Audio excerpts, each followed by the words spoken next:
Allez, on y va. Je suis pas toujours particulièrement émue quand je fais le dernier cours avant Pessah. En vrai, on a fait déjà un certain nombre de cours de préparation à Pessah sur l'idée du Hametz, l'idée de l'orgueil la semaine dernière, on en a fait un certain nombre. Mais quand j'arrive toujours à ce cours-là, qui est le cours de la préparation au soir du Seder dans moins d'une semaine, toujours une très très forte émotion en à nouveau réalisant l'impact, la profondeur, la puissance qu'il va y avoir dans cette fameuse nuit du 15 Nissan que l'on vit encore et encore chaque année. Alors, ce que je vous propose de faire là, ça va être un cours presque chronologique sur les grands moments du Seder, les grands moments juste avant et la nuit de Pessah, pour réussir de ne pas la vivre que de façon, je dirais, un peu comme un rituel. C'est vrai qu'il nous accroche à nos racines et qui est positif. Chez nous, le Seder, on fait comme ça. Alors, il y a beaucoup cette notion de chez nous, les airs de chez nous, la façon de faire de chez nous, etc. Mais au-delà, j'aimerais vraiment qu'on se laisse pénétrer de la profondeur de cette nuit de la libération, de notre liberté à tous, et qu'on puisse vraiment profiter de toutes les étincelles de spiritualité qu'il y a à prendre dans cette nuit-là. Alors, cette nuit-là a lieu donc le 15 Nissan. Nissan étant le premier mois des 12 mois de l'année, la première mitzvah des mitzvot, des 613 mitzvot, c'est de compter l'année à partir de Nissan, c'est-à-dire que c'est comme s'il y avait un nouveau temps, le temps juif, qui commence avec le printemps, avec Nissan. Dans Nissan, on entend bien le mot Nes, le miracle, et le 15e jour du mois lunaire, ça va être la nuit, la fameuse nuit où toutes les libertés sont possibles. Celle-là, la première, parce qu'en diaspora, on fait 2 soirs du Seder, mais le deuxième, c'est un peu... c'est pour de semblant, quoi. Enfin, c'est vrai, c'est vraiment Yom Tov, mais les impacts, les puissants impacts sont dans la nuit du 15 Nissan. Alors, le 15, vous le savez, la lune sera entière, sera ronde. Jusqu'au 15, elle va en se grossissant, et au 15, elle sera pleine, elle sera remplie, et c'est cette nuit-là que ça va se passer. Exactement Bechatzot Halayla, avec une précision incroyable, exactement au milieu de la nuit. Ici, il y a un symbole très fort du milieu de notre nuit personnelle, c'est-à-dire au cœur de nos épreuves, au cœur de nos difficultés, au cœur de ce que nous visualisons comme étant l'entrave de notre vie. Eh bien, précisément au milieu de tout cela, il va y avoir toutes les libertés qui vont être possibles. On va arriver à une lune pleine. La lune, vous le savez, son principe, c'est qu'elle est fluctuante, elle est changeante. Et elle représente un petit peu nos vies qui sont aussi changeantes, dans lesquelles il y a des moments plus up, plus down, et on aimerait avoir que des up, mais on sait bien que ce n'est pas possible. Et finalement, ce 15e jour du mois de Nissan va venir et va symboliser notre vœu le plus fort. Est-ce que, dans ma vie, je peux avoir de plus en plus de lunes rondes, pleines, tout au long de mon existence? Est-ce qu'elle peut rester pleine? Est-ce qu'elle peut rester pleine? Ça veut dire, est-ce que ma relation avec ma sœur peut rester bonne? Est-ce que mon mariage peut rester un mariage heureux? Est-ce que tous les éléments de ma vie sociale, psychologique, etc., quand je fais un effort, est-ce qu'ils peuvent rester au maximum? Et le potentiel de cette nuit-là, c'est ça. C'est de pouvoir se visualiser comme au maximum. C'est-à-dire comme de pouvoir retrouver une vision de nous qui est une vision de ce point intérieur pur, inaltérable, malgré les difficultés, les épreuves, les choses qu'on a peut-être moins bien faites dans notre vie, etc.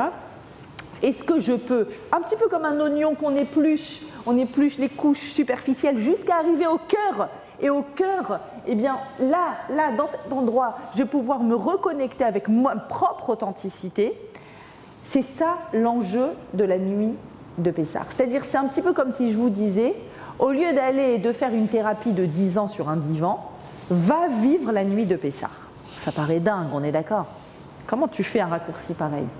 Tu as envie de trouver ton cœur intérieur, ce qu'il y a de plus pur, du plus authentique à l'intérieur de toi, sans passer par toutes les étapes de réflexion, etc. Alors en fait, si, cette nuit-là, on a 15 étapes.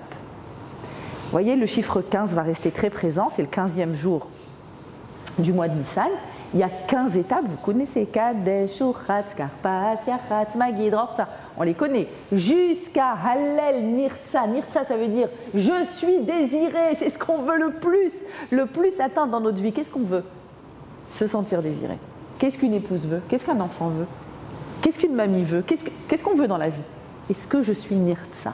Est-ce que je suis désiré? On m'aime comme je suis? Et toi, Hachem, tu m'aimes comme je suis? Est-ce que je suis acceptée telle que je suis? Alors oui, j'ai encore certainement des couches de Hametz à enlever. Je le ferai l'année prochaine encore et encore. Mais là, est-ce que je suis désirée comme je suis? Ce sont les 15 étapes. Ces 15 étapes-là vont nous donner la possibilité de faire un concentré de libération de toutes ces poussières et ce levain qui entravent notre vie. Et on va essayer de voir ensemble comment ces 15 étapes-là vont fonctionner à l'intérieur de nous. Pour y arriver, le mot-clé de la soirée va être le mot « Keilu ». Chayav Adam lirot et atzmo, l'homme va devoir faire, ce soir-là, comme si Keilu doit pouvoir se voir comme si Keilu Yatsa Mimisraïm, comme s'il était sorti des frontières de l'Égypte. Attention, quand on dit les frontières de l'Égypte, on ne parle pas des frontières géographiques de l'Égypte. Nous n'étions pas en Égypte géographique. L'Égypte est un concept, évidemment, un concept très important qui existe dans la vie de tout le monde. Ça n'existe pas une personne qui n'était pas en Égypte. Être en Égypte, c'est être coincé dans des frontières et des limites dans lesquelles on suffoque. C'est quand, dans notre vie, on dit j'arrive plus avec mon travail. Je suffoque, je ne suis pas heureuse, je ne suis pas épanouie, je ne suis pas alignée avec moi-même. J'arrive plus dans la religion, j'arrive plus dans mon couple, j'arrive plus avec cet enfant, j'arrive plus avec cette belle-mère, j'arrive plus avec ses amis. Je ne me sens pas en cohésion, en cohérence et authentique avec moi-même. Et donc j'étouffe dans des frontières qui sont beaucoup trop étriquées. Et comment est-ce que je vais pouvoir envisager de dire les choses différemment, de penser différemment, d'actionner dans ma vie des choses différentes? Alors, on va voir ces 15 étapes successives. Et dans ces 15 étapes, le mot « keilu », comme si. Parce qu'en effet, on se dit, qu'est-ce que tu me demandes? Tu me demandes en une nuit et 15 étapes de faire le travail finalement d'une vie. Un travail qu'on fait souvent pendant des années, soit seul, soit avec un psy, mais c'est le travail d'une vie, de réussir à être un petit peu plus aligné avec nous-mêmes, d'être un peu plus cohérent, de comprendre pourquoi des fois je pense quelque chose et je dis des horreurs que je ne pense pas. À qui ça n'arrive pas? Comment faire ça? Keilu. La première chose que tu vas faire comme si. Parce que le monde de la parole et le monde de l'action est un monde qui est extrêmement influencé par quelque chose qui peut être bon comme mauvais. J'ai nommé l'habitude. J'ai l'habitude de répondre comme ça. J'ai l'habitude d'être celle qui n'a pas son mot à dire et qui s'écrase devant tout le monde. J'ai l'habitude d'être un pigeon. J'ai l'habitude de ne pas croire en moi. J'ai l'habitude. En fait, je suis le produit d'une histoire. Comment peux-tu me demander de fabriquer du neuf dans ma vie? C'est toute l'idée de Rosh Chodesh. Rosh, c'est début, et Chodesh, c'est Chadash, c'est neuf. Je suis dans le neuf et dans le début. Comment tu peux me dire ça alors que je suis le produit de mon histoire? Je suis le produit de ma culture, je suis le produit de ma famille.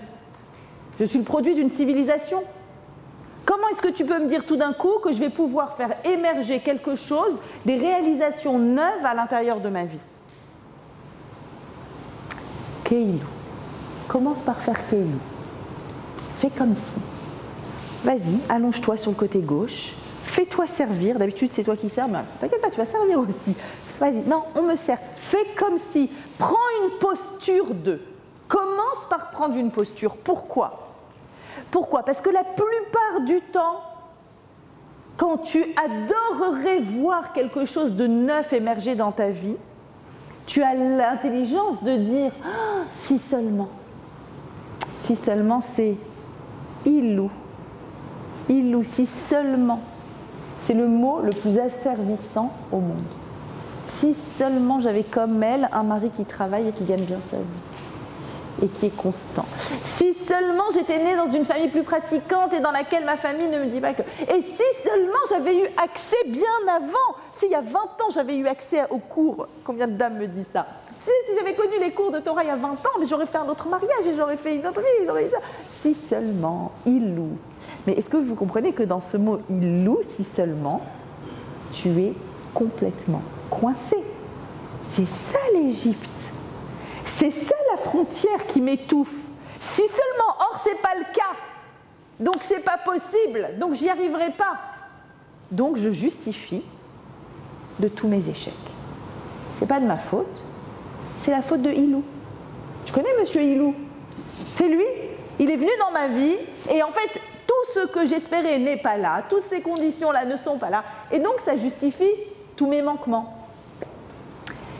Et on a du coup ce chant central dans la Haggadah, au début de la Haggadah, le fameux chant du Keilou Ilou, que vous connaissez par cœur en réalité, chacun le chante à sa sauce, le fameux Dayenu, qui est le chant, quand on le lit, le plus stupide qui soit. Dayenu veut dire « c'est bon, ça me suffit ». Sauf que, la phrase que l'on dit juste avant Dayenu n'a aucun sens.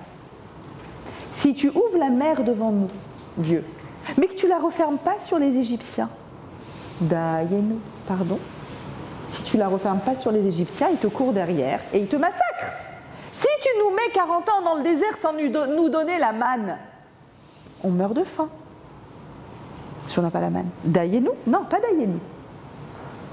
Et ce texte-là, qui est fait de 15 étapes successives, il y a 15 strophes là aussi, dans ce texte. On va sans arrêt dire, finalement, à quoi ressemble notre vie. Notre vie ressemble en permanence à quelque chose qui est de l'ordre du 15 à la fin. Et 15, c'est quoi dans les notions, dans les perceptions kabbalistiques des chiffres ? Vous savez, chaque chiffre est en réalité un concept dans la Torah. Et le chiffre 15, eh bien, le concept, c'est que c'est l'association du 7 et du 8. Il expliquera Forman. 15, c'est 7 et 8. Et 7 et 8, c'est des chiffres très connus dans la Torah, c'est quoi ? 7, c'est le fonctionnement naturel du monde, attendu, prévu, prévisible, évident. C'est tout le rapport de cause à effet qui existe dans mon existence. Tout ce que j'analyse, je dis, mais c'est normal qu'il m'est arrivé ça parce que j'ai ça. Ah, Ilou, si seulement j'avais eu autre chose, le résultat aurait été différent. Mais c'est logique. C'est logique, c'est une conduite naturelle, c'est le 7. Le 8, c'est Hanouka, c'est la circoncision.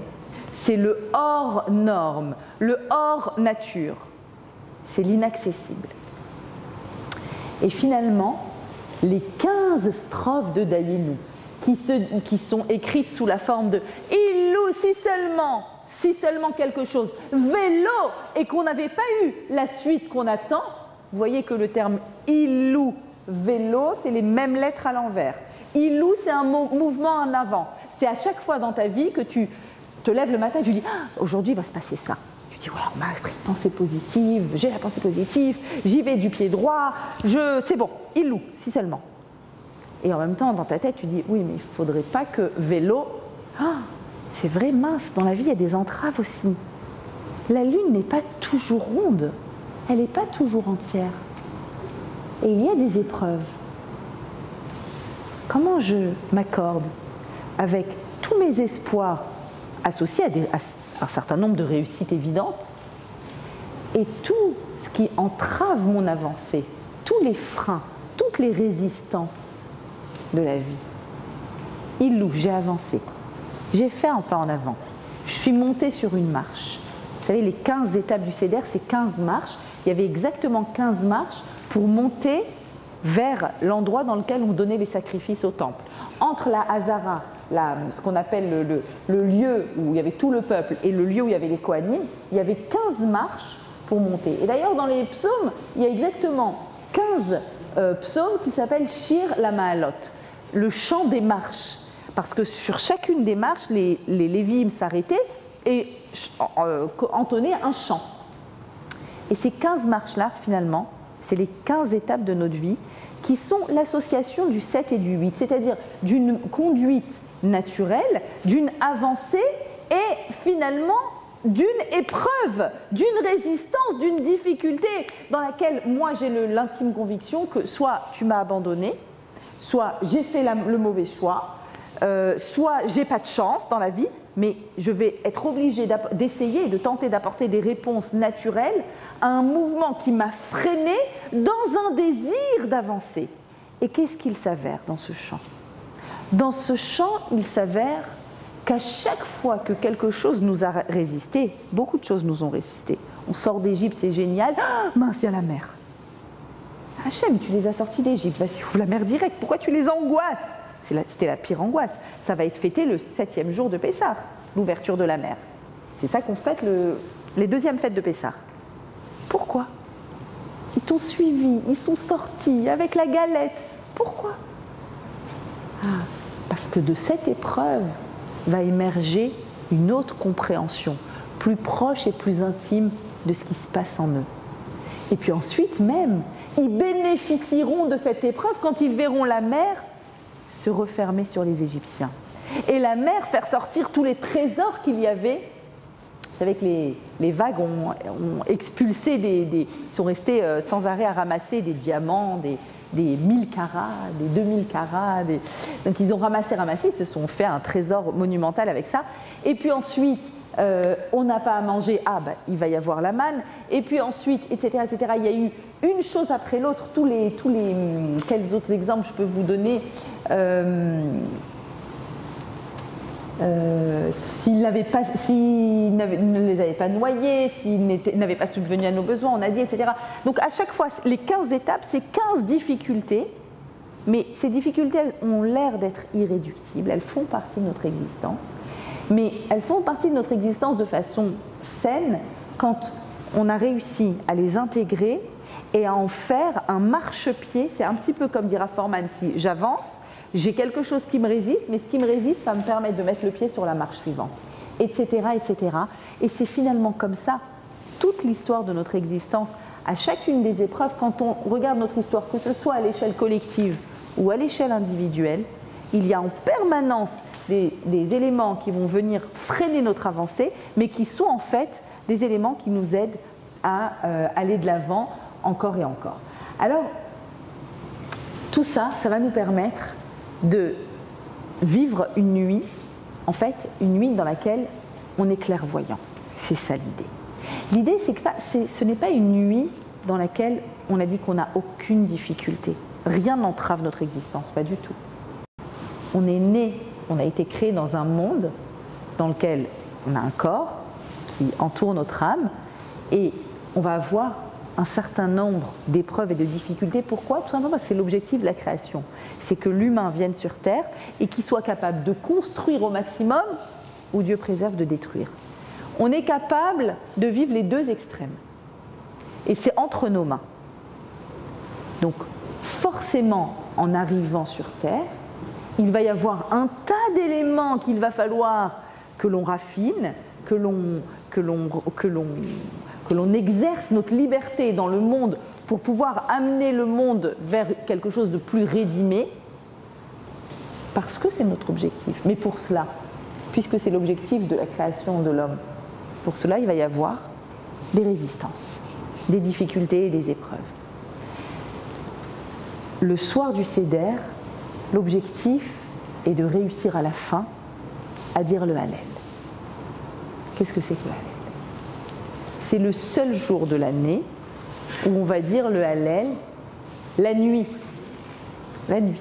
Le seul jour de l'année Pourquoi? Il y a une autre exception dans l'année, non pas qu'on dise le Hallel, mais où il y a quelque chose que l'on fait que la nuit. Alors qu'on ne le fait d'habitude que 2 jours. Vous savez, c'est quand l'autre grande nuit de l'année, Kippour, ou qu'est-ce qu'on fait? On met le talit et on ouvre les Sifrei Torah.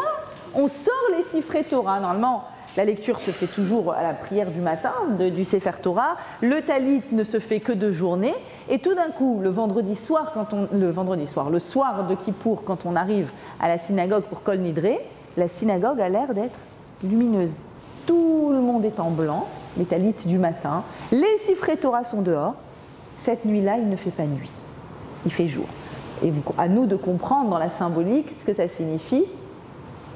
Les épreuves ne sont pas vues et vécues comme des épreuves, comme une unité épreuve. Et cette épreuve, je veux l'éradiquer du monde, pas du tout. En réalité, la nuit, c'est le jour.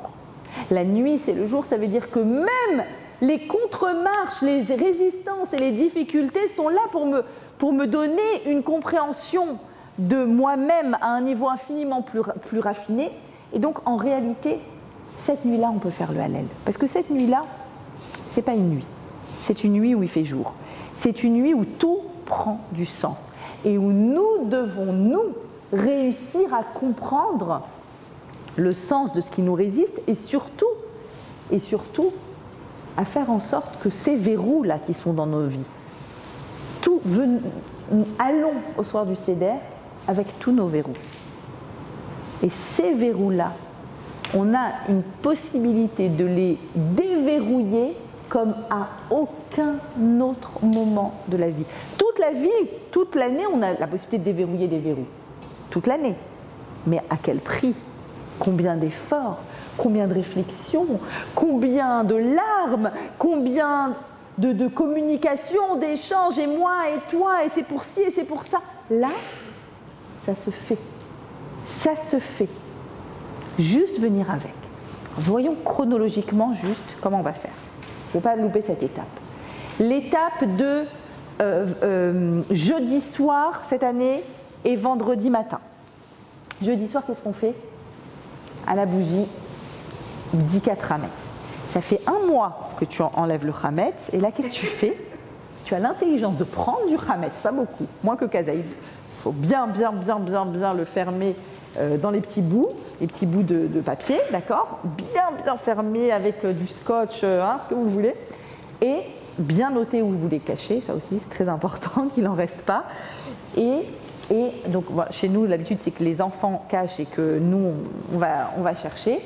Et en fait ici il y a une symbolique merveilleuse de je suis à la recherche de. Je cherche. On ne cherche que quand on sait qu'on va trouver. Quand on pense ne rien trouver, on ne cherche pas. C'est-à-dire qu'on est dans un monde, dans une vie dans laquelle Hachem nous invite à chercher. Évidemment, à chercher en nous, nos ressources, nos trésors. Qu'est-ce qu'il y a comme possibilité? Le monde entier est là pour me réduire à une vision limitée de mon être. En réalité, il y a des trésors cachés. Cherche-les. Et une fois que tu auras fini de trouver tout ce qu'il y a à chercher, vous allez voir qu'on va continuer à chercher jusqu'à Chatzot. Jusqu'après Chatzot, on va continuer de chercher. C'est vraiment un dynamisme. D'ailleurs, précision, le soir de Pessah, la chose la plus importante à faire, c'est de poser des questions. Poser une question, c'est être à la recherche d'une réponse. On n'arrête pas de poser, et on veut susciter la question. Et même celui qui ne pose pas de question, at petarlo, ouvre-lui, donne-lui envie d'ouvrir la bouche et de poser des questions. Tout va être fait autour de cette recherche-là. D'accord? Le questionnement. On a nos bouts de papier. Le matin, vendredi matin, Srefat Hametz, on brûle le Hametz. On a dit tout à l'heure qu'on a un potentiel de liberté extraordinaire. Oui, mais pourquoi on a du mal? Pourquoi vous m'écoutez, vous dites, c'est mignon ce qu'elle me dit, mais quand même, ça va. Ça se voit qu'elle ne connaît pas mon histoire, ça se voit qu'elle ne connaît pas ma vie, ça se voit que... Non, mais c'est lourd. On a une histoire qui est lourde. Chacune a une histoire qui est lourde. Et cette histoire lourde, tout d'un coup, on dit, non mais attends, là il va y avoir du neuf qui va arriver. Je fais quoi de mon histoire? Je la mets où? Je fais semblant qu'elle n'existe pas. Je vais être dans le déni de mon histoire, de mes difficultés, du fait que dans la famille, j'avais toujours le rôle de la mauvaise et de celle qu'on n'écoute pas, et que du coup, je le porte ce paquet là encore toute ma... Qu'est-ce que je fais de mon histoire? La seule fois de l'année où tu peux annuler quelque chose qui existe, annuler de l'existant, c'est quand tu brûles le Hametz. Il y a une force dans le fait de brûler le Hametz qui est exceptionnelle.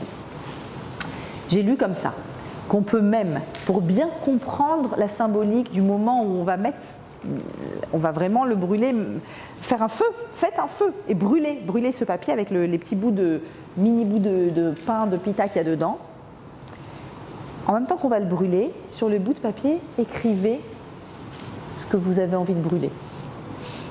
Éventuellement pas des noms de personnes, c'est mieux, vaut mieux. Mais des idées, vous pouvez brûler des idées, vous pouvez brûler des entraves, vous pouvez brûler des croyances limitantes. Tous ces éléments-là, à écrire sur votre papier, qui est bien refermé, et qu'on brûle. Et en même temps, on va dire un texte en araméen. Et il est incroyable ce texte. Que tout le Hametz, que je sais que je possède, au cas où on en a oublié, que je sais ou que je ne sais pas que je possède, mais qui existe dans ma maison, qu'il soit qu'Afra de Hara, qu'il soit comme la poussière de la terre. C'est-à-dire, il n'y a qu'un juif qui peut venir se mettre à pieds joints sur une pita et dire Hachem, si jamais tu penses que quelque part chez moi, il y a une pita, que ce soit comme la poussière. Mais attends, si tu sais que tu en as, tu l'enlèves. Et si Hachem, fais comme si. Tu vas me demander à moi demain soir, non, ce soir, tu vas me demander de faire comme si. Alors je te demande à toi, s'il te plaît. Est-ce que tu peux faire comme si? Est-ce que tu peux faire comme si toutes ces entraves, toutes ces résistances, toutes ces difficultés, comme si elles n'étaient pas là? Et c'est ça qui va déjà commencer à me déverrouiller. Donc là, on est sur le passé. Je brûle un passé. Toute la force d'Abraham, disent nos sages, quand Hachem l'a sélectionné et qu'il a démarré l'histoire du monothéisme, il a dit « Va'anochi afar va'efer ». Moi, je suis poussière de la terre et cendre. Et en fait, ça, c'est la vraie posture du juif. Cendre, c'est quoi? C'est un passé qui n'existe plus. Je l'ai brûlé.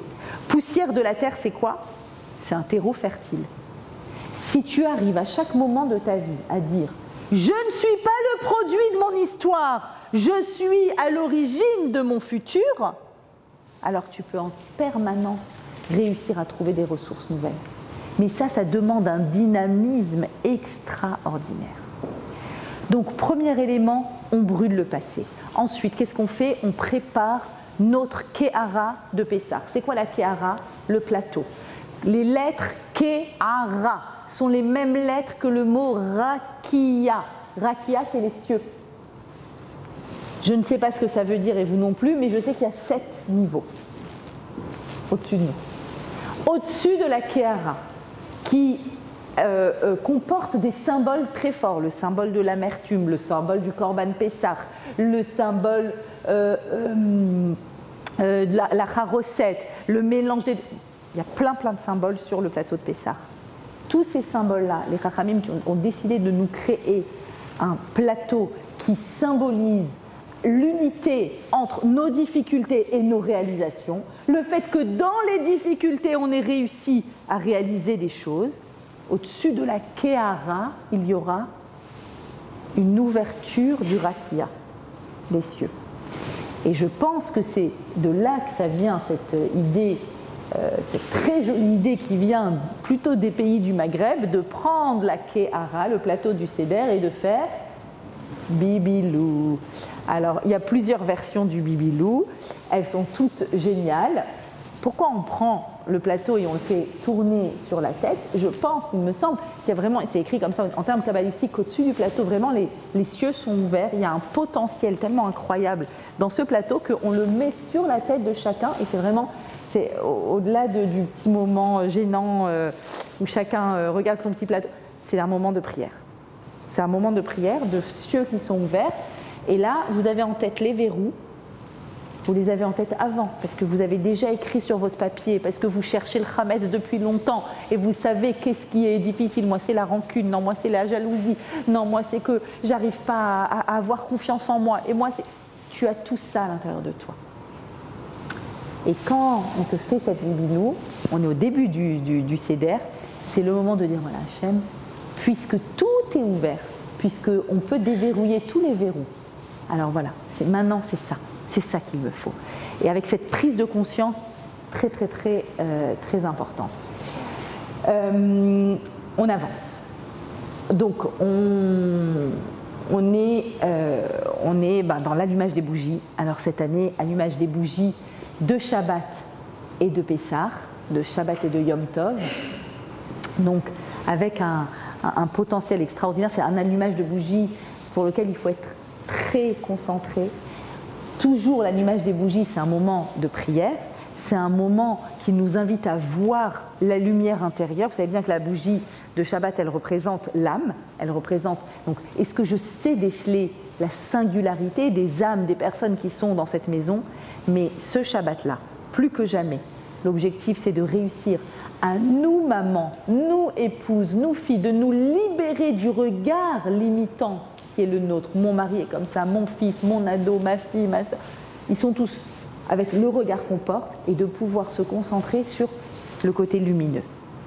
Avec en plus la force de la nuit du 15 Nissan, de cette lune qui est ronde, qui est pleine et qui te dit tu peux atteindre un niveau de luminosité encore plus important, toi aussi à l'intérieur de toi et de ton regard.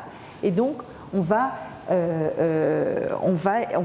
essayer de porter ce regard-là. Et vraiment, c'est une soirée où je sais que on a beaucoup préparé, on se prépare, il y a une tension. Souvent, le soir du Seder, c'est un soir de réunion familiale, avec tout ce qu'elle comporte de merveilleux et de difficile. Non, je veux pas cette belle-sœur, non, pourquoi? Mais non, mais lui, t'as vu comment il parle de mes enfants? Non, mais t'as vu... Et je sais que c'est des moments qui sont à la fois extraordinaires et à la fois, des fois, lourds et chargés. Et c'est réellement le moment de pouvoir essayer de se libérer de Fekeilou. Le plus grand conseil que je puisse dire, c'est alors Fekeilou. Ok, tu t'es pas encore libéré de tout ça. Fais comme si. Tu vas faire comme si et tu vas voir qu'en réalité, dans le fait de faire comme si, va se réveiller à l'intérieur de nous. C'est ça la magie du soir de Pessah qu'on va tout de suite expliquer. C'est qu'en vrai, la partie à l'intérieur de toi qui a vraiment envie de ça, qui est vraiment capable de cela, de cette attitude différente, elle va se réveiller. Et n'essayons pas de trop rationaliser la chose, c'est juste, ça fonctionne. C'est comme ça et ça fonctionne. C'est assez extraordinaire. Alors, pour comprendre les 15 étapes successives. Ensuite, on parlera de la matzah, des 4 vers. Les 15 étapes successives, très succinctement. Comment ça fonctionne? Kadesh. On commence par faire Kiddush. Faire Kiddush, c'est se jeter dans la Kedusha à un moment sans avoir complètement rationalisé pourquoi j'en ai envie et pourquoi j'en ai besoin. Je me jette dans quelque chose et tout de suite après, ourat, ça me donne un sentiment incroyable de lavage. Ça a lavé quelque chose en moi. J'ai fait telle action, je suis allée dans tel endroit, j'ai décidé de faire...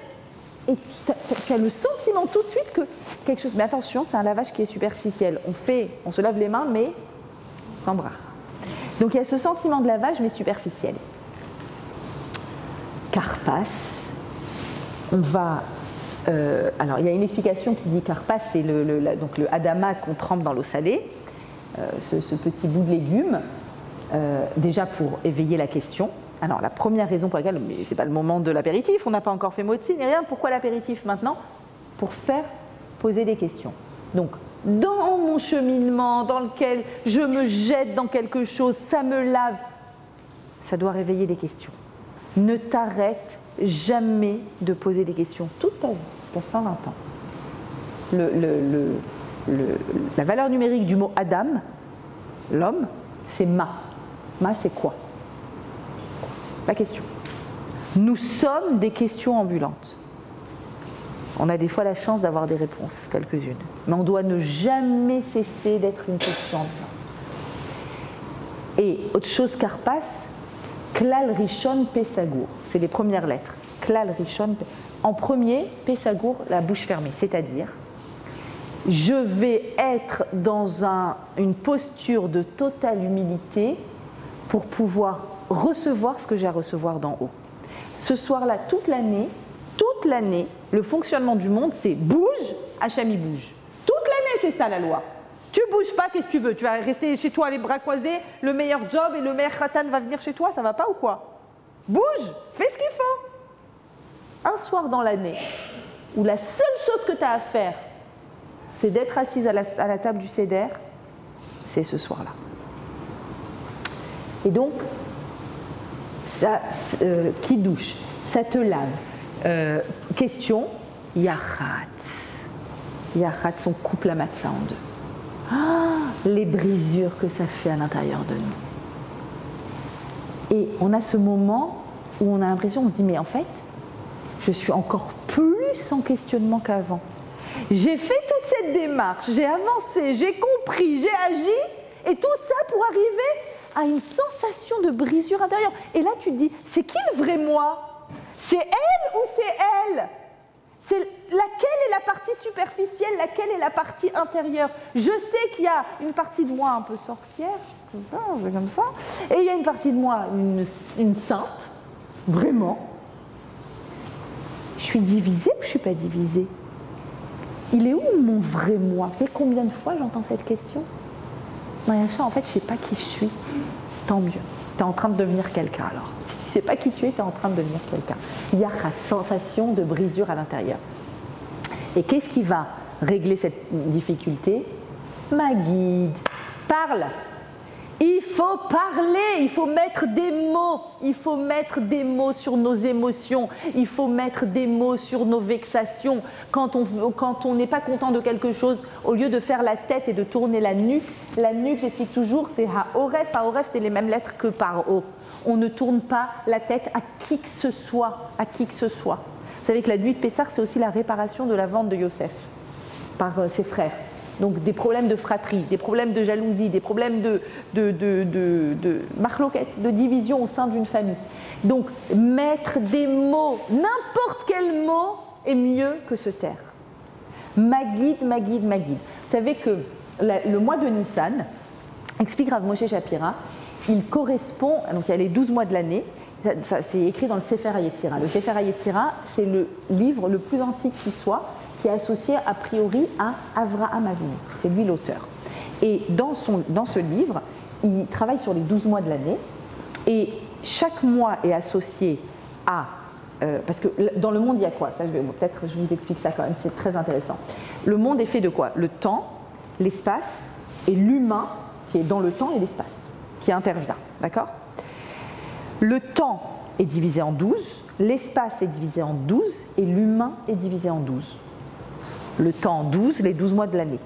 L'espace en 12, le cosmos en 12, les 12 mazalot, les 12 signes astrologiques. L'homme est divisé en 12, aussi bien au niveau du corps qu'au niveau de son âme, des forces qui sont dans son corps. Il y a 12 lettres hébraïques basiques sur les 22. Il y a 12 lettres. Chaque mois est associé à une lettre. Le mois de Nissan est associé à la lettre He. Il est associé dans les forces humaines à la parole. À la parole et dans le corps humain au pied droit. D'accord? Et il est associé dans les mazalotes au talé, à l'agneau. Ça donne quoi C'est le bélier? D'accord, c'est le bélier. Ok. Le talé en hébreu, en tout cas. Et qu'est-ce que ça signifie? Tout ça, qu'est-ce que ça signifie? La parole. Le hé. Comment on fait pour parler? On a besoin de quoi pour parler? La première des choses, début de la parole, d'un enfant ou de nous. On a besoin de respirer. S'il n'y a pas d'air qui passe, on ne peut pas parler, n'est-ce pas? La lettre de la respiration, c'est laquelle? Le hé.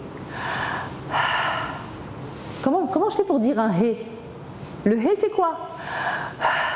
C'est ça le hé. C'est respirer. Le début de la parole, c'est la lettre hé.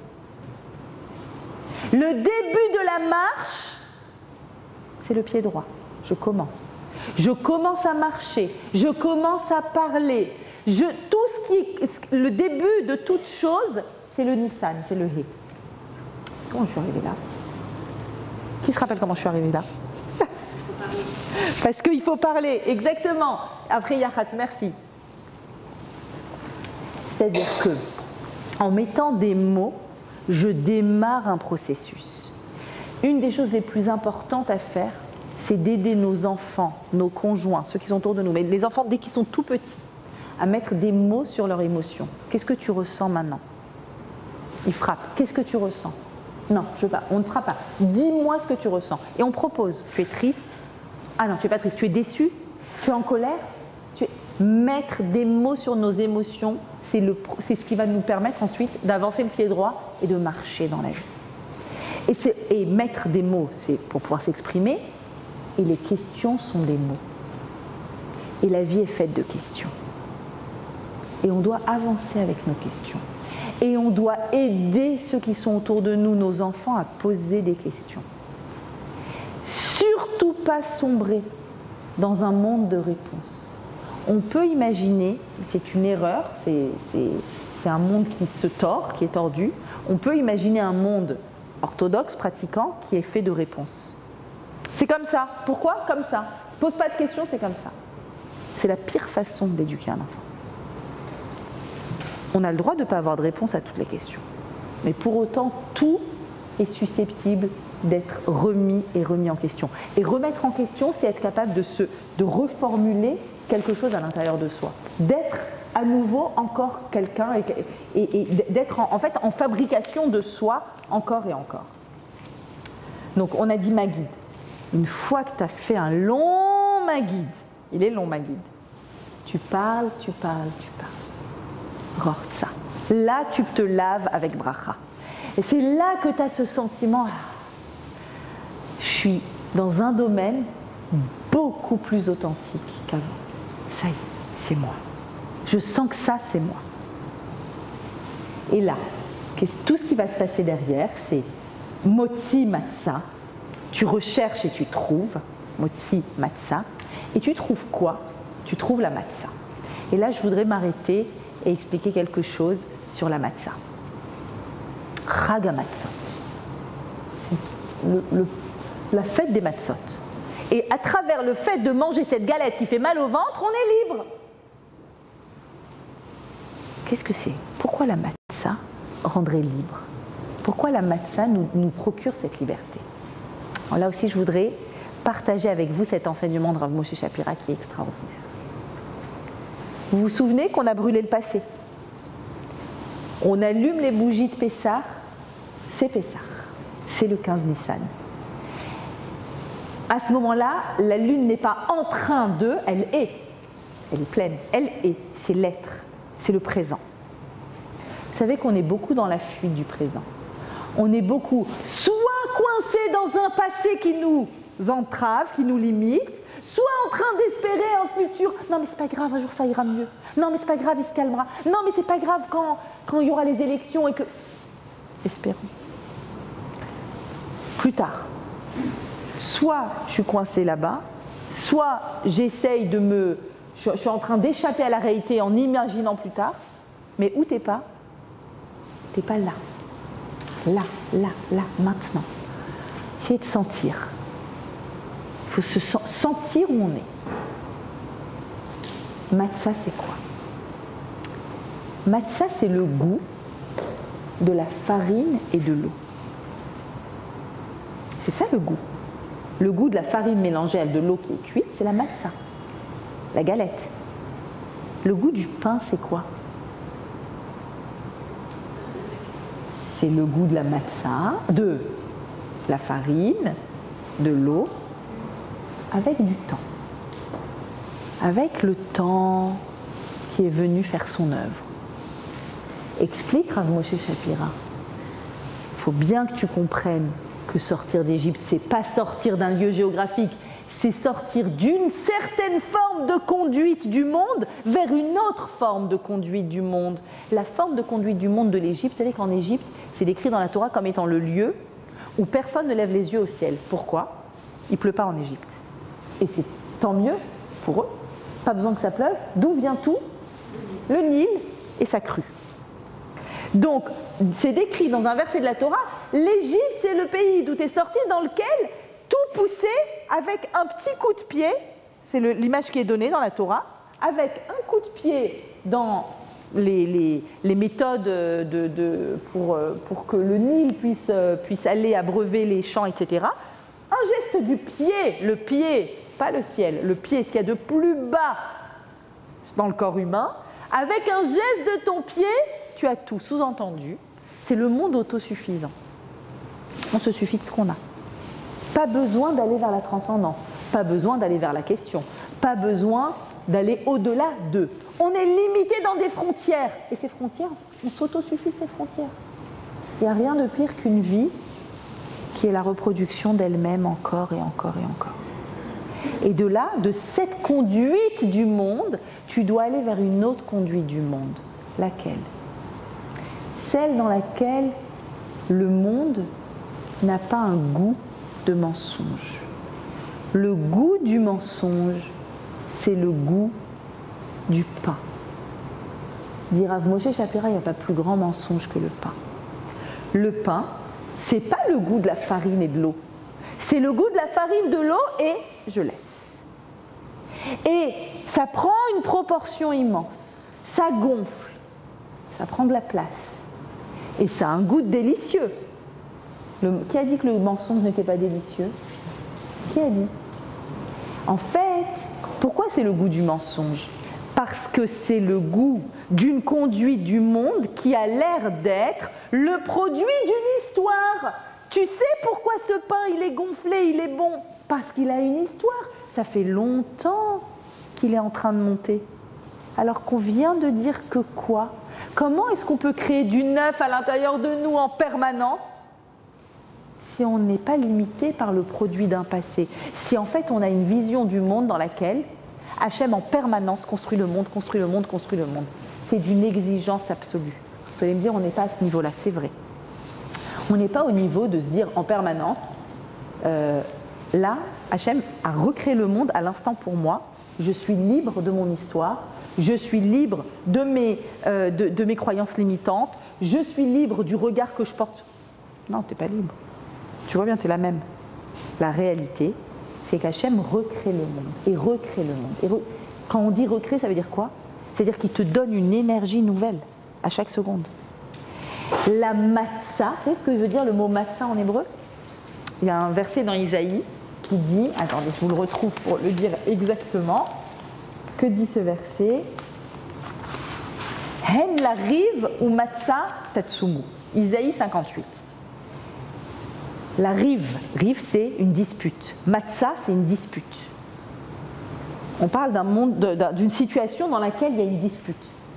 Contre quoi se dispute la matzah ? La matzah se dispute contre le monde qui a l'air de te montrer qu'il est une ligne continue. Tu es parti de là, tu arriveras là, c'est obligé. Qu'est-ce qu'il y a ? Tu crois qu'il y a du neuf qui va arriver dans ta vie comme ça ? Tu vas claquer des doigts, c'est le 15 Nissan, ça y est, youhou. Pas du tout. La matzah, elle vient et elle est en train de lutter, de se disputer contre cette vision du monde. Et une fois que tu auras gagné cette dispute au bout de 7 jours en bonne santé gastrique, tu auras bien mangé de la matzah, qui continue à chaque repas à lutter, à dire non, maintenant. Et chaque maintenant, il est indépendant du moment d'avant. Ok ? Alors tu pourras à nouveau consommer du lechem, du pain, qui vient de quelle racine ? Milchama, la guerre. Alors, tu me donnes la dispute, tu me donnes la guerre. En fait,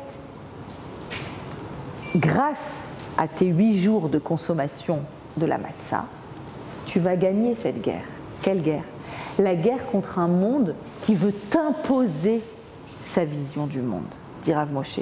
Il veut t'imposer que le monde ne te libère à aucun moment. Tu es coincé dans ce monde, tel qu'il est. Pas du tout. Si je suis convaincue que chaque seconde est une nouvelle seconde et que j'ai une source et une ressource qui est nouvelle, je vais pouvoir lutter contre cette forme de conduite du monde, la brioche. Contre cette forme de conduite du monde qui est pourtant, qui a l'air extrêmement limitante. Quelle marge il me reste? J'arrive à lutter contre cette conduite. Ok, c'est la matzah. La matzah, c'est l'instant présent.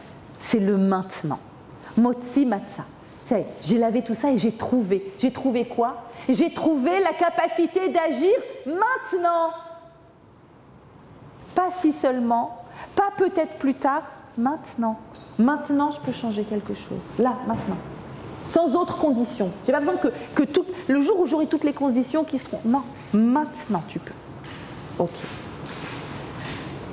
Une fois que tu arrives à ce niveau de compréhension, vous avez compris, c'est un niveau, mais on y arrivera. Avec les 15 étapes du Seder, on va tout y arriver. Il y a cette liberté qui va arriver à l'intérieur de nous. Il y a ce lavage. Ok, j'arrive et je comprends la force de l'instant présent. Et là, il y a quelque chose de tellement incroyable qui se libère et qui se déverrouille en moi qu'apparaît tout d'un coup, de façon très claire, le maror. L'amertume dans la vie. L'amertume qui jusque-là, tu la percevais comme faisant partie de ta vie et tu n'arrivais pas du tout à comprendre pourquoi il y a cette amertume et comment je fais pour avancer, pour me libérer avec toutes ces amertumes. Et là, tout d'un coup, ce maror, tu réussis enfin à dessiner les contours de ce qu'il est. Il est ça. Et pas autre chose. Il n'est que ça, le maror. Et maintenant que je sais ce qu'il est, et je sais pourquoi il est là, j'ai bien compris que toutes les résistances de la vie, elles sont là pour que j'arrive à une autre compréhension encore un petit peu plus raffinée, là, je vais faire un truc incroyable. Korer. Je vais mettre en sandwich mon maror avec ma matzah. Ma matzah, c'est l'instant présent, c'est ma liberté, c'est ma capacité d'agir à tout moment. Je vais l'unifier, le premier sandwich au monde, où je mets le maror, mais le maror sur le maror, je mets un signe de liberté. Sous le maror, je mets un signe de liberté. Il n'est pas autonome, le maror, dans la vie. Ce n'est pas un élément extérieur qui est venu pourrir mon existence. Il fait partie d'un tout, l'histoire de la création du monde. Et Hachem sait pourquoi c'est comme ça qu'il gère son monde, avec une inquisition, avec de la Shoah à l'échelle collective, avec actuellement des attentats en Israël qui nous inquiètent tellement, avec une Le Pen qui a un taux, lo alenu. Je n'ai pas regardé le chiffre juste avant de venir, mais voilà, lo alenu. Il y a du maror. Mais ce maror-là, c'est sûr et certain qu'il ne peut qu'être entouré de matzah. C'est sûr et certain que Hachem l'a mis là pour qu'on arrive à l'instant présent, on n'a pas toujours la lucidité. C'est pas toujours aussi clair pour nous. Mais c'est sûr et certain qu'on arrive à. Et quand on arrive à comprendre que tout est un, tout est une unité. Il n'y a pas les forces du mal, tout est un. Là, ça y est, c'est l'assise de la vie. Shulchan horaire. Tu t'assois pour manger à table. C'est quoi le symbole d'être assis et manger à table? Merci Hachem, elle est belle la vie. Merci pour tout ce que tu m'as donné. Je profite de ce monde et c'est un monde dans lequel je sanctifie la matière. C'est pas juste on est à table. On est à table et waouh. Et les deux derniers, trois derniers, Tsafoun, Barer, Tsafoun, on va cacher la ficomane. Alors, je vous ai dit qu'on continue de chercher tout au long, même à Pessah, on continue de chercher. Qu'est-ce qu'on cherche?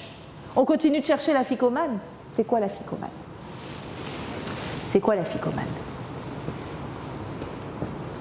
Des fois, c'est les parents qui le cachent, des fois, c'est les enfants, peu importe. Il y a tout un moment où on va à la recherche.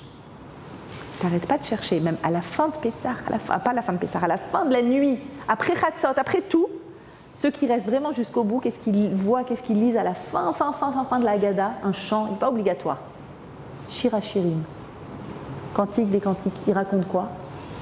Je t'aime, moi aussi je t'aime, mais alors t'es où? Mais toi, t'es où toi? Je te cherche, mais moi aussi je te cherche, fais tes chouvas, dit Hachem. Et nous on dit, mais viens nous sauver enfin. Je te cherche, je te cherche, je te cherche. On est en train de se chercher. C'est quoi de sa faute? C'est quoi la ficomane? C'est le morceau de matzah qu'on avait coupé au tout début et qu'on a caché. D'après la Kabbalah, c'est la nuit du 15 Nissan que Yitzhak a dit « Je veux bénir mon fils Esav ». Il ne voyait pas clair, il était convaincu que son aîné allait recevoir la bénédiction qui vient d'Abraham, la bénédiction du peuple d'Israël, que d'Esav allait arriver l'histoire du peuple d'Israël. Rivka représente, d'après la Kabbalah, la Shrina. La Shrina, présence divine, qui entend et qui dit « Erreur, vite, va vite prendre les brachot, va vite prendre les brachot de ton père et il faut que tu vas porter... alors, Chadgadia, c'est quoi Chadgadia? Tu vas porter de la peau de Gdi. Il a mis de la peau de, je ne sais pas comment on traduit Gdi, un chevreau, hein, c'est ça? Donc Chadgadia, le petit chevreau, c'est quoi? C'est les deux chevreaux que Yitzhak a demandé de cuisiner. Rivka a cuisiné ces deux chevreaux, la peau sur Yaakov, et Yaakov reçoit une bracha qu'il a peur de ne pas mériter. Il la mérite. Après coup, Yitzhak va dire « Si, j'avais pas vu clair, tu la mérites. Puisque tu l'as eu, tu la mérites. » Ça veut dire que l'histoire d'Israël va passer comme ça. C'est étonnant, c'est étrange. Oui, mais quand Esav revient, va Yitzhak. Il s'est mis à pleurer. C'est quoi? Toutes les souffrances du peuple d'Israël dans son histoire, toutes les souffrances des peuples qui nous entourent et qui étaient jaloux et qui nous ont accusés de faire de la matzah, allez-nous avec du sang, enfin tous les délires qu'il y a eu de tout temps, c'est quoi? C'est les larmes d'Esav ce soir-là. C'est pour ça qu'à un moment, à la fin du Seder, rappelez-vous, qu'est-ce qu'on fait? On ouvre la porte et on dit Shfor Hamatra al Goïm, que ta colère aille sur les nations qui veulent nous détruire. C'est quoi? C'est ces larmes-là. Ces larmes de Esav qui sont les larmes de l'Inquisition, les larmes de la Shoah, les larmes pas de Le Pen, de nous face à ce danger-là. Je ne veux pas être alarmiste, mais c'est très inquiétant quand même, très inquiétant. Et ces larmes-là, donc, c'est la bracha que Esav n'a pas reçue, mais que Yaakov a reçue. Qu'est-ce qu'il lui a dit son père dans cette bracha? Iten lecha Elokim mital hashamayim ou mishmane haaretz. Qu'Hachem te donne de la rosée du ciel et du gras de la terre. Aussi bien la bénédiction spirituelle que la bénédiction matérielle. Qu'est-ce qu'on fait le lendemain matin de Pessah à la synagogue? Birkat Tal, la bracha sur la rosée. À partir de ce jour-là, on va bénir, on va cesser de prier pour la pluie et on va prier pour la rosée. C'est une bénédiction très puissante qui, au niveau ésotérique, c'est une demande d'accéder à des niveaux de compréhension de ce qui vient du ciel. La rosée, c'est-à-dire il y a quelque chose qui vient nous abreuver, qui vient du ciel, mais ce n'est pas la pluie. La pluie, c'est Geshem. Geshem, c'est Gashmiut, c'est la matière. C'est un monde matériel riche. Là, on va avoir un monde spirituel riche. La ficomane symbolise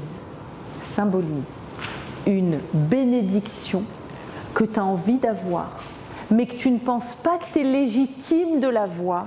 Est-ce que je mérite vraiment cette bénédiction?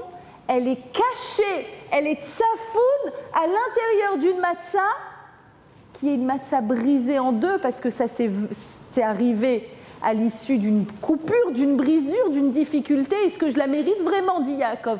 Tu la mérites, dit Yitzhak. C'est la ficomane. C'est vraiment au niveau kabbalistique, toutes les brachot qu'on ne s'imagine même pas être légitime de recevoir. Elles sont dans la ficomane. C'est pour ça que quand on va manger la ficomane, il ne faut rien manger après, et dit qui c'est qui le dit? Je veux être clair. Je ne vois pas. Rabbi de non. Je ne sais pas. C'est écrit en tous les cas. Je crois que c'est le Sfat Emet. Oui, le Sfat Emet qui dit ne mange rien après la ficomane parce que tu dois garder pour toute l'année le goût de la bracha. Toute l'année, il faut qu'elle agisse à l'intérieur de toi, jusqu'à Nissan prochain. Qu'est-ce qu'on fait quand on distribue la ficomane? En même temps, le chef, la personne qui gère le seder, distribue à chacun un bout d'aficomane. Et en même temps qu'il distribue. C'est pas juste il donne et on la mange. En même temps, il fait les plus belles brachot. Et ça prend du temps. Pour chaque convive, il donne un bout d'aficomane. C'est pas obligatoire, c'est très conseillé. C'est-à-dire, il est en train de te dire, voilà, cette aficomane, qui est la bracha qu'a reçue Yaakov, elle incarne toutes les brachot que tu t'imagines même pas pouvoir mériter, mais que tu mérites, qui vont arriver comme ça. Pourquoi? Parce qu'on est le 15 Nissan. Prends. Et à chacun, de dire, pour s'il y a une personne malade, qu'Hachem lui envoie une réfoua totale, une personne qui cherche son mazal, que son mazal arrive facilement, etc., etc. Quels que soient les domaines, les difficultés qu'on a dans la vie, c'est à ce moment-là, les plus belles brachot doivent accompagner donc la ficomane. Et là, qu'est-ce qu'on pourra faire? Barer. C'est la bracha. La bracha qui rentre dans ta vie. Et tu remercies Hachem. Hallel, tu remercies Hachem. Le Hallel, je l'ai dit avant. Hallel, merci. Nirtza, ce sentiment d'être désiré, d'être aimé tel que je suis. Tel que je suis. La force de Pessah, c'est de venir et de mettre autour de la même table des personnes tellement différentes, avec une spiritualité différente, avec une vie différente, avec des défis différents, avec des épreuves différentes, et de leur faire vivre les mêmes émotions. Qu'ils soient méritants ou pas méritants, légitimes ou pas légitimes. Vous savez, j'ai eu une journée assez éprouvante aujourd'hui, parce que j'ai reçu chez moi cet après-midi, c'était prévu, la semaine dernière, j'ai été contactée par une maman qui me fait part de ce qui est arrivé à sa fille qui a 15 ans à peine. Elle, un groupe, c'est des gens pas pratiquants, elle est dans une école, dans une banlieue, une école pro, elle fréquentait des groupes de musulmans et de fil en aiguille, ils l'ont amenée à la mosquée et elle s'est convertie. Lo Alelu. Et à peine 15 ans, bon, elle en fait beaucoup plus, elle a vraiment l'air d'une jeune adulte. Et elle a commencé le ramadan, et elle a commencé les prières sur le... Et j'ai envie de dire que c'est une jeune fille en quête de spiritualité, qui n'a pas trouvé, j'imagine qu'ils se sont chauffés, et le ramadan, et c'est actuellement.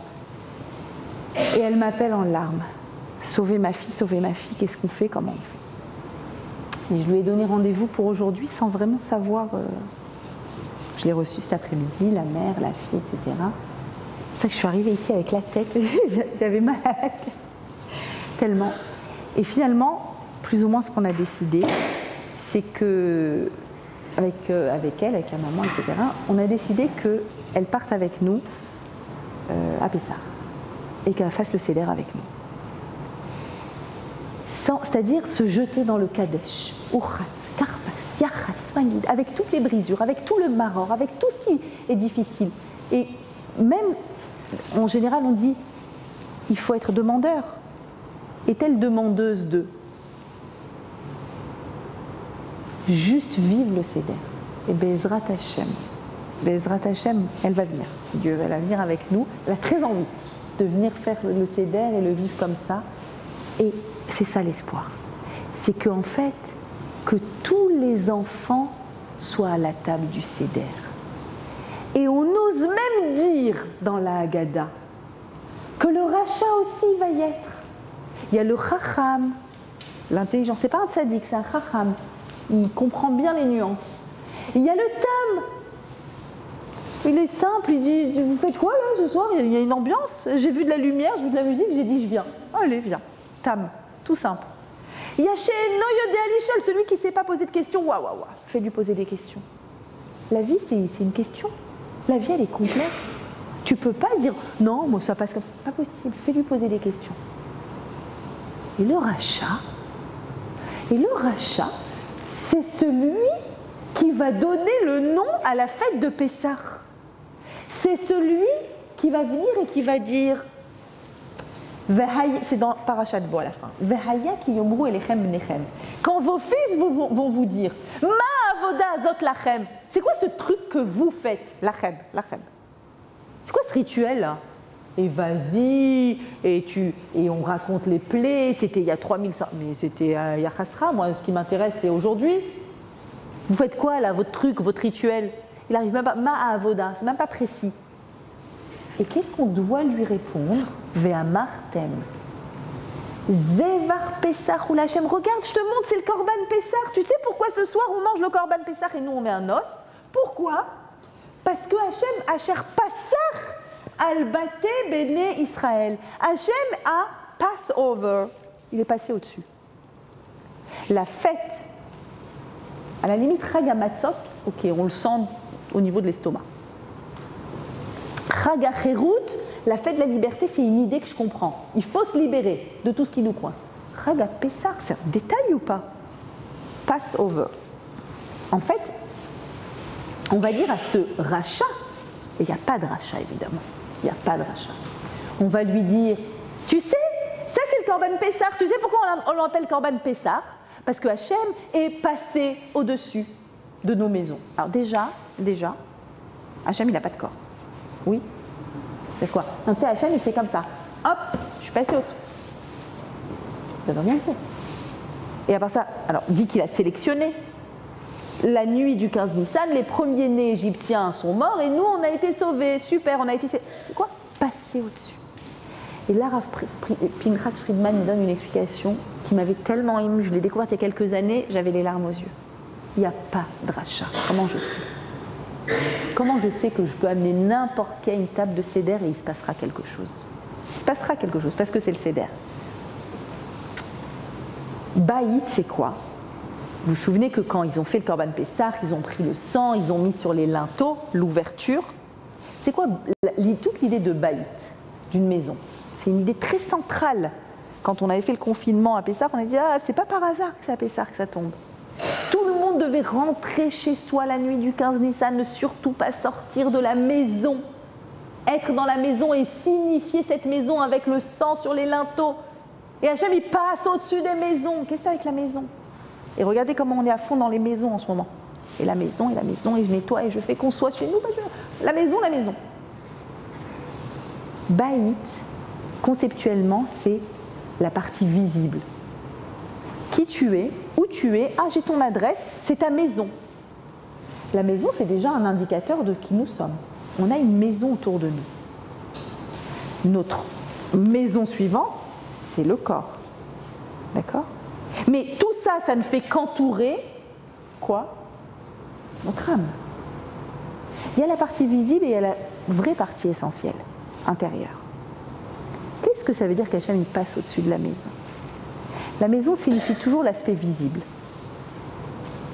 On a tous un aspect visible qui est bien souvent pas du tout adéquat avec notre partie intime, pure, intérieure.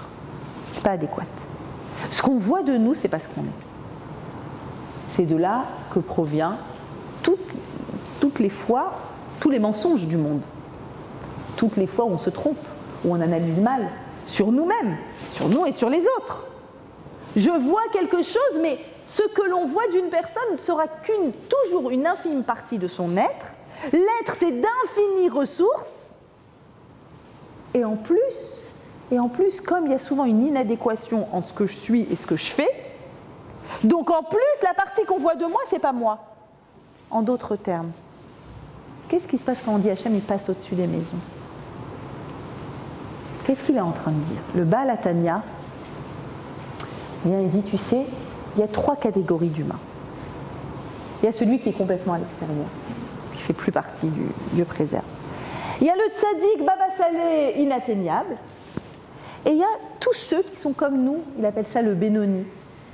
Mais en fait, le Benoni du Baal Hatanya, c'est aussi un haut niveau.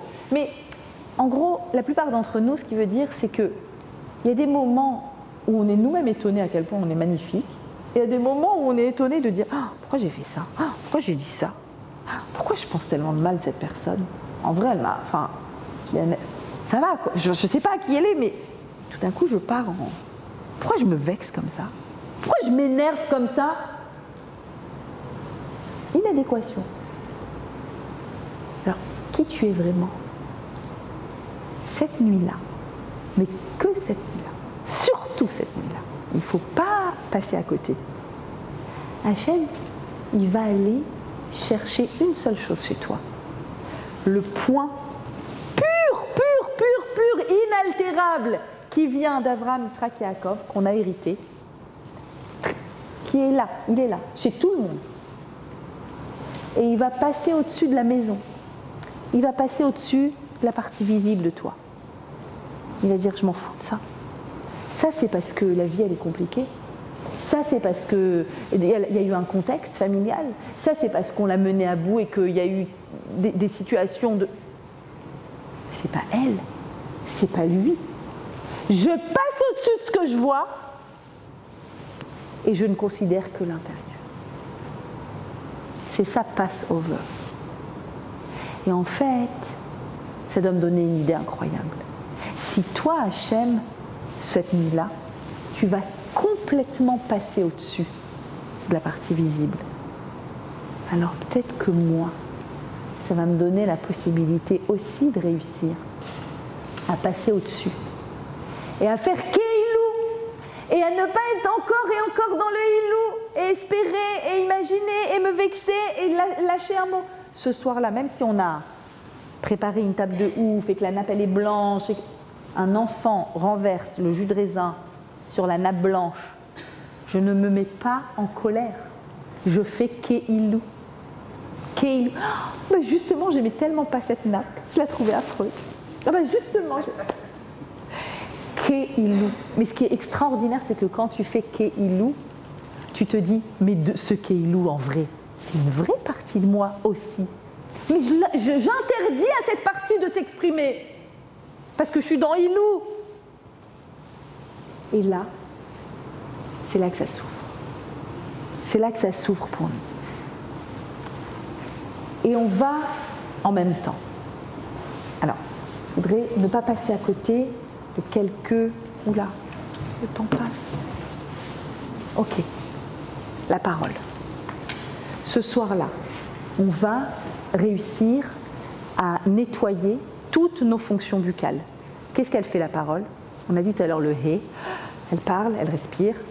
On mange, on parle, on boit. Tu vas boire les 4 verres.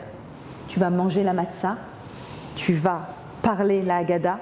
Tu vas faire que des mitzvot avec ta bouche. C'est ce qui fait qu'à Chatzot, au milieu de la nuit, c'est pile le moment où Hachem il fait Passover. D'accord? À ce moment-là, on a une possibilité de faire une prière comme on ne l'a jamais faite. Ne la préparez pas. Mais par contre, restez réveillés jusqu'à Chatzot. On reste réveillés jusqu'à Chatzot. Et à Chatzot, on exprime, et ça, vous allez voir, ça va être l'expression de votre authenticité. L'expression de votre vérité intérieure. À ce moment-là, elle va sortir. D'accord? Donc regardez, c'est quand Chatzot, on me l'avait dit l'autre jour, j'ai oublié. Je crois que c'est... Comment? 1h40 à peu près, je crois, c'est ça. Oui, 1h40, mes amis, on reste réveillés. Et en même temps, si je vous dis qu'à ce moment-là, Hachem, il fait Passover, hein, c'est motivant, non? Je pense, ça nous motive, on se dit, bon, si là, voilà, j'ai tous les cieux qui sont ouverts, j'ai mangé de la matzah, j'ai mangé de la mitzvah en mangeant de la matzah, j'ai bu de la mitzvah, j'ai parlé de la mitzvah, j'ai fait tout bien, et je ne me suis pas mise en colère, en plus. C'est évident que c'est les plus belles prières qui... Voilà, je vous dis ce que dit Rabbi de Rougil. Et toute personne verra à Chatzot comment ces mots deviennent limpides et il sera en mesure de demander des choses qu'il n'aurait jamais imaginé pouvoir demander. Quelqu'un va dormir à Chatzot? Ok. Premier soir. Premier soir, c'est le must. C'est vraiment le... Voilà. Ah, c'était le Ramchal, je me suis trompée. C'est le Ramchal qui dit ne rien manger après l'afikoman afin que la lumière de l'afikoman ne quitte pas la neshama toute l'année à venir. Voilà, je ne le voyais pas. Et alors, qu'est-ce que je ne vous ai pas dit? Les 10 plaies, j'ai oublié de vous passer sur les 10 plaies. Comment vous faites? Alors, nous on fait avec le doigt, il y en a qui font avec le seau, c'est des plaies, et on va vider les plaies. La plupart des gens ils font avec le seau, non? Ou avec le... je ne sais pas. Comment? La bassine. La bassine dans le seau, c'est ça. Ok, alors, en fait, il y a une très très grande... Le fait de dire les 10 plaies, chaque plaie, c'est un concept, d'accord? Il me faudrait des nuits, là, avec vous, pour étudier chaque plaie. Mais en gros, chacune, elle enlève de nous. C'est comme si on arrachait de nous à chaque fois quelque chose qui nous coince, qui nous verrouille, d'accord? Par contre, ce que vous enlevez... Alors, si c'est le doigt, on ne met pas le doigt dans la bouche, hein, on enlève justement, et ce que vous enlevez, on le jette aux toilettes, on le jette, voilà, ou devant la maison de Marine Le Pen, je ne sais pas si vous savez où elle habite, voilà. Voilà ce qu'on m'a dit, on m'a dit qu'il y a un potentiel destructeur mais tout est ésotérique, hein, tout est kabbalistique ésotérique, il y a un potentiel là-dedans, faites attention, juste, vraiment à le jeter, mais c'est juste pour vous dire à quel point ce qu'on fait ce soir-là, c'est hors norme. D'accord? Mes cours en général, ce n'est pas des cours où je vous raconte des donc je vous fais, c'est aucun rapport là, hein, mais j'ai pas le choix en fait. Ce soir, là, j'ai pas le choix. J'ai pas le choix parce qu'on est dans quelque chose qui est dans la dimension 8. D'accord? Le 15 qui est le 7 plus le 8, donc ça arrive à quelque chose qui est une résolution de. Et la résolution, ben c'est voilà, en dehors de tout ce qu'on peut imaginer. Ok. Voilà, Chatzot, Rabbi de Izviché dit la pureté, donc la pureté de notre bouche, et en effet, dernier élément, éventuellement, si vous arrivez à faire le Shir HaShirim, ce chant d'amour. Alors ça c'est même après Chatzot, bon si déjà on est à 1h40, on peut faire du 1h45, qu'est-ce que vous en pensez? Le chant, 5 minutes, un peu plus, ouais, c'est un petit peu plus. Mais même le début, de chanter un petit peu le Shir HaShirim. Ah oui, et ce que j'ai oublié de vous dire, les chants de la fin, dans le Nirtza, je suis désiré. Alors, ils sont extrêmement importants. Il y en a qui passent comme ça, mais chacun d'eux, il y a vraiment des secrets kabbalistiques. Là aussi, c'est des secrets kabbalistiques. Le Chad Gadia, voilà, on a dit. Et par exemple, chaque élément dans le Chad Gadia, il symbolise quelque chose de très, très, très, très important dans l'histoire du peuple d'Israël. Le bâton symbolise quelque chose. Une fois, j'avais lu une explication là-dessus qui était assez extraordinaire. Pourquoi, j'ai oublié de vous dire, pourquoi on s'habille en blanc? Ashkenazim, ils mettent l'habit, le kittel. Et j'ai entendu que les Sfaradim, ils mettent la gandoura blanche. Non? Oui, non?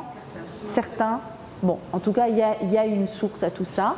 C'est qu'au moment de l'entrée du Seder, quand on dit Halachma Anya, voici le pain de misère, et on parle en araméen, en fait, c'est le moment où Hachem appelle tous les anges à venir voir comment 3300 ans après l'histoire de la sortie d'Égypte, on est là en train de la jouer. Vous savez qu'on fait un scénario, c'est une mise en scène. On s'allonge, on serre, on truc, on met des habits de... C'est impressionnant. On vit, on le joue. Regardez, venez voir comment ils sont prêts à sortir d'Égypte. Venez voir comment ils ont envie d'enlever tout le chametz de leur vie.